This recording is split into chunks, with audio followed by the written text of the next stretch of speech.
Conrad, Greg, Crystal, Fikriye and Audrey are about to start working on their very first short film. How will they go about producing it, step by step? We're going to follow them as they learn how to make a film. Expert documentary filmmaker Cassius Rayner is guiding them along the way. The challenge is a 3-minute film, and it's going to be about Zara Hone, who is an Olympic 100-metre hurdler. So the first thing we need to think about is research until we've really got an idea of who this person is, what their background is, and start looking at what is her story.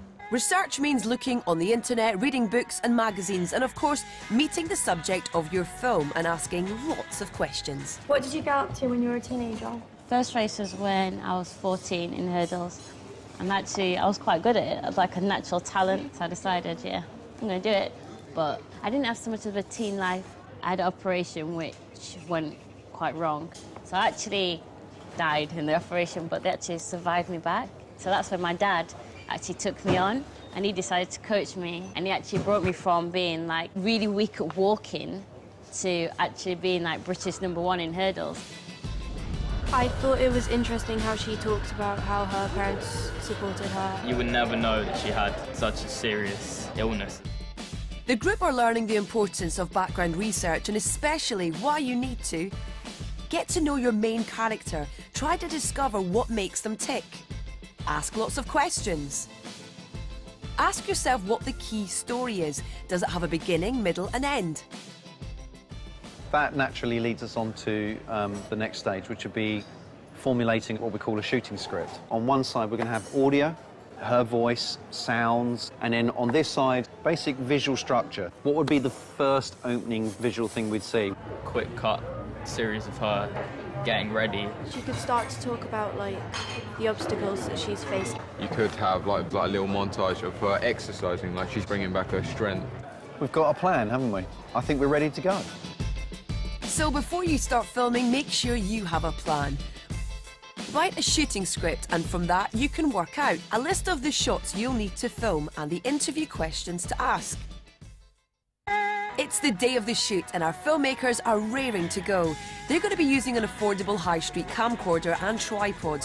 First thing they need to do is work out how to frame or compose the all-important interview shot. It's just about thinking about your composition, thinking about where the subject is in the frame.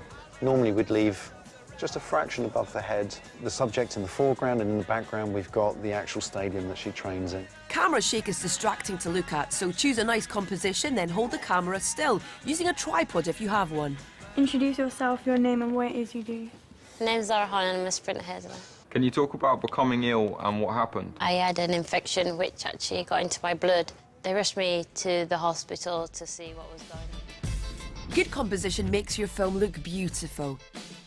Frame each shot like it's a work of art. Don't suffer from camera shake. Keep your shot steady.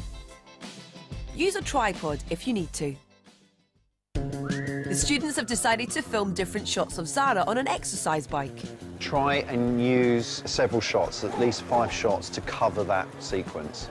A wide shot, close up on the face, close up on the hands, over the shoulder shot, and possibly another shot to make up 5 shots in that sequence. Remember, you don't have to shoot everything from the same height. You can go high angle, and this is a really perfect example of a high angle shot that really works. And again, like we did earlier with a low angle shot, giving us that really expanse wide shot, just looked really good. Hold the shot for at least 10 seconds. Holding every shot for at least 10 seconds gives you enough material to play with in the edit. Creative camera work will help you tell your story, so film sequences using several different shot sizes.